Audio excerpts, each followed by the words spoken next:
Assalamualaikum warahmatullahi wabarakatuh. Selamat sore, selamat malam, selamat pagi, selamat siang.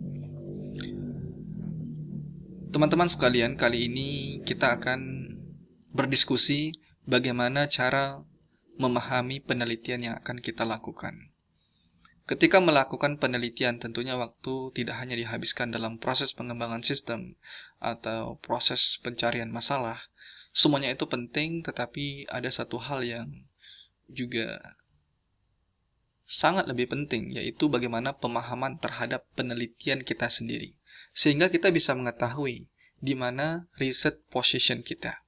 Bagaimana state of the art dari penelitian ini. Ada banyak cara yang dapat dilakukan. Salah satunya yaitu menggunakan penggambaran mind map. Banyak cara, dan berbeda-beda orang itu memiliki proses dan teknik tersendiri dalam membuat kerangka berpikir. Namun tentunya pemilihan tool yang tepat sangat membantu dalam memahami topik penelitian. Dengan memahami topik penelitian, maka kita akan semakin percaya diri dalam menyelesaikan penelitian maupun mempresentasikannya. Baik, langsung saja, kebetulan riset saya itu adalah di bidang deep learning, intelligent video analytics untuk deteksi objek mencurigakan. Ada 11 poin. Ada 11 poin yang harus saya pahami untuk menyelesaikan penelitian ini. Seperti itu. Dengan 11 poin ini nanti akan terselesaikan semua. Baik dari bab 1, 2, 3, 4, 5, dan seterusnya. Baik.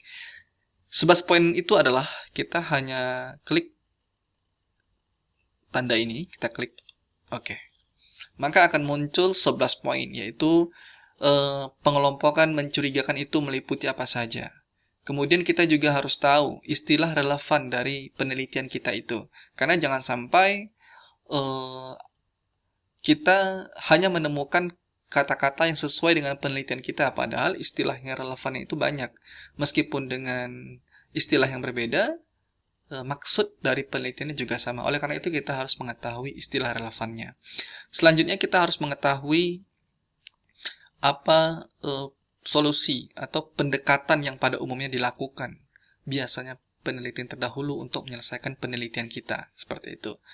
Yang selanjutnya kita harus mengetahui juga penelitian kita ini biasanya implementasinya di bidang apa saja, seperti itu. Selain itu, kita juga harus mengetahui karakteristik dari penelitian kita. Karena kebetulan saya adalah objek mencurigakan, maka saya harus memahami karakteristiknya seperti apa, seperti itu. Selanjutnya, jika penelitiannya mining atau deep learning seperti ini, tentu kita harus mengetahui dataset apa saja yang biasa digunakan oleh peneliti terdahulu. Selanjutnya, setelah kita tahu datasetnya, tentu kita harus mengetahui state of the art dari metode-metode yang dilakukan untuk menyelesaikan penelitian yang sejenis dengan kita. Seperti itu. Ini penting sekali kita mengetahui metode supaya kita melihat perkembangannya sejauh mana untuk menentukan nanti research position kita. Setelah kita mengetahui metode dan hal lain sebagainya, tentu kita harus memikirkan bagaimana cara kita menyelesaikan penelitian ini. Nah, untuk metodologinya kita juga harus melihat state of the art-nya. Kenapa? Karena banyaknya jenis dari metodologi ini. Bahkan nanti untuk DSR saja, Design Science Research-nya ini ada beberapa nomenklatur ya. Nomenklatur kita harus melihat mana dari tahapan ini yang dapat menjawab research question kita. Karena metodologi ini penting pemilihannya, salah satu aspeknya yaitu metodologi ini harus dapat menjawab research question kita. Itu yang pertama. Yang selanjutnya kita harus melihat tren penelitian. Sebenarnya dengan kita mengangkat topik seperti ini, tren penelitian gimana? Kemudian apa-apa saja sih metode yang digunakan? Kalau di bidang saya machine learning untuk video analitik. Dan tentunya kita harus mengetahui bagaimana penerapannya nanti, yaitu frameworknya. Framework apa saja yang biasa digunakan peneliti terdahulu. Itu adalah cara kita berpikir yang harus kita jabarkan dalam bentuk mind map seperti ini. Menariknya, kalau kita menggunakan teknik seperti ini, setiap ada ide-ide, setiap ada hal-hal yang harus kita selesaikan, kita dapat langsung mendokumentasikannya. Misalkan kita bisa memberikan komen, atau kita bisa meletakkan file-file yang harus kita baca. Kalau seandainya file hanya kita tumpuk dalam satu folder, tentu nanti akan sedikit repot ya. Kemarin saya pernah membaca tentang ini, tapi di paper mana ya, seperti itu. Nah, baik, saya akan mencontohkan misalkan pengelompokan mencurigakan. Saya akan klik di sini, klik. Oke. Nah, pengelompokan mencurigakan ini ada 3, wajah mencurigakan, aktivitas mencurigakan, benda mencurigakan. Ketika kita ditanya, apa dasarnya? Kita tinggal klik di sini. Ya. Kalau ini diklik, maka langsung muncul papernya. Ya. Tahun 2018. Ada lagi aktivitas mencurigakan. Wah, aktivitas mencurigakan banyak ini. 1, 2, 3, 4, 5, 6, 7, 8, 9, 10. Ada 10. Mulai dari tahun 2012 sampai 2020 juga ada.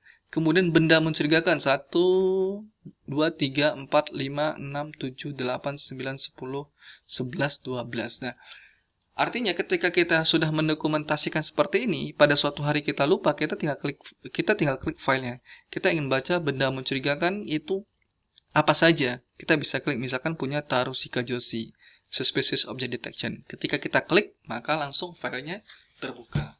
Sehingga mempermudah dalam mengelola literatur kita sendiri. Seperti itu. Nah, sama halnya dengan istilah yang relevan. Ketika kita mempresentasikan penelitian kita atau mempertanggungjawabkan dari apa yang telah kita lakukan, maka kita tinggal klik seperti ini. Ya, kita akan page-kan lagi. Full page. Oke. Nah, kita tinggal klik nih. Ada beberapa istilah yang relevan dengan suspicious. Ada anomaly, interesting event, salient, violent, abandoned, unintended, abnormal, egocentric, dan forgery. Apa dasarnya? Apa dasarnya kita mengatakan hal seperti itu? Dasarnya ini, kita tinggal klik papernya. Masing-masing sudah ada papernya ya. Paper yang memperkuat dari argumen kita ini. Oke, selanjutnya solusi apa saja? Pendekatan yang pada umumnya dilakukan. Kita tinggal klik, maka muncul nih. Ada object tracking, object classification, suspicious activity detection.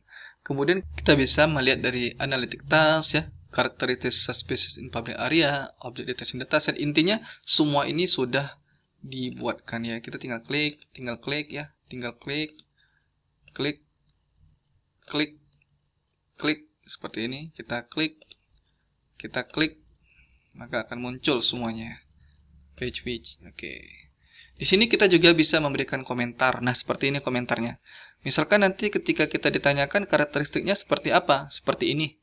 Siapa ini yang mengatakan? Apa buktinya seperti itu? Kita tinggal klikkan di komentar. Ini dia, ada Moukolis ya. Ada Moukolis 2017. Ada Waricana 2014. Ada Tarusika Joshi 2016. Jadi kita bisa memberikan komentar. Seperti itu. Oke. Ini adalah bagaimana cara kita melakukan pemahaman penelitian.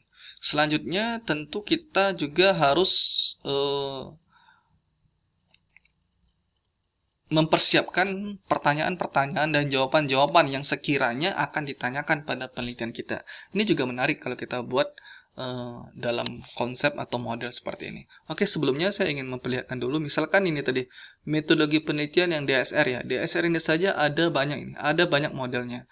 Yang paling populer ini yang digunakan yaitu Pfeffer et al. 2007 dengan nomenklatur ya, kita akan bikin lagi nomenklaturnya ini Sand Research Methodology.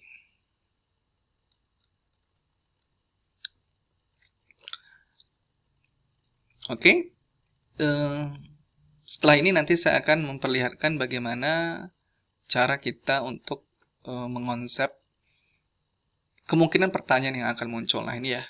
Ini dia.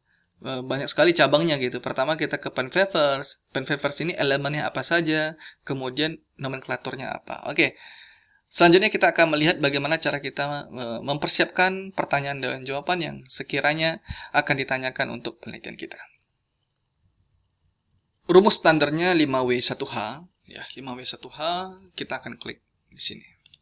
Oke, kita sesuaikan dulu. Oke. How, why, who, what, where, when. Seperti itu. Nah, kita tinggal klik lagi.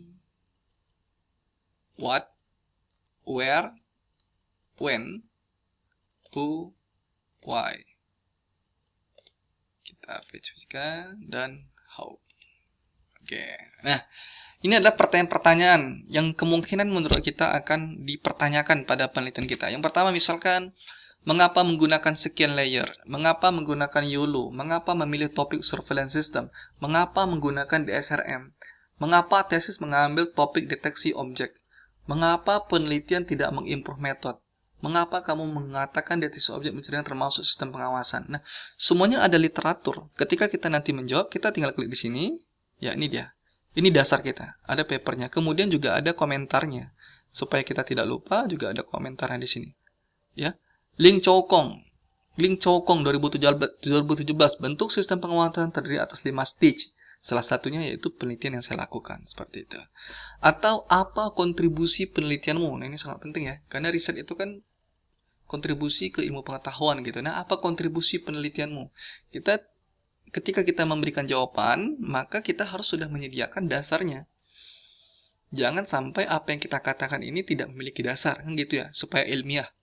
Nah, kita tinggal lihat ini, papernya ada 4 kalau saya, kemudian kita juga ada komentarnya, seperti itu. Coba sebutkan ide dasar, misalkan kita menggunakan deteksi objek, metodenya CNN atau YOLO. Kita harus tahu ide dasar ketika pertama kali metode itu dibuat itu untuk apa. Nah, itu sangat penting ya. Kemudian banyak nanti seiring berjalannya waktu kita akan menemukan berbagai macam pertanyaan yang sekiranya harus kita jawab terlebih dahulu dengan melampirkan bukti dan fakta-fakta yang akurat, seperti itu. Misalnya ini ya, bagaimana hubungan JST dengan deep learning, bagaimana bentuk framework dan lain sebagainya. Oke, saya kira demikian. Banyak hal yang harus kita gambarkan dengan model seperti ini. Intinya, kesimpulan adalah ketika kita membuat karya tulis ilmiah, baik skripsi, tesis, disertasi, dan lain sebagainya, yang pertama adalah bagaimana kita menguasai ilmu pengetahuan yang membangun atau ilmu pengetahuan untuk menyelesaikan penelitian kita. Dan tentunya semuanya harus dijawab secara ilmiah berdasarkan penelitian-penelitian terdahulu. Saya kira demikian, terima kasih. Nantikan saya masih ada sekitar 5 lagi bentuk-bentuk pembuatan mind map seperti ini. Oke, terima kasih. Assalamualaikum warahmatullahi wabarakatuh.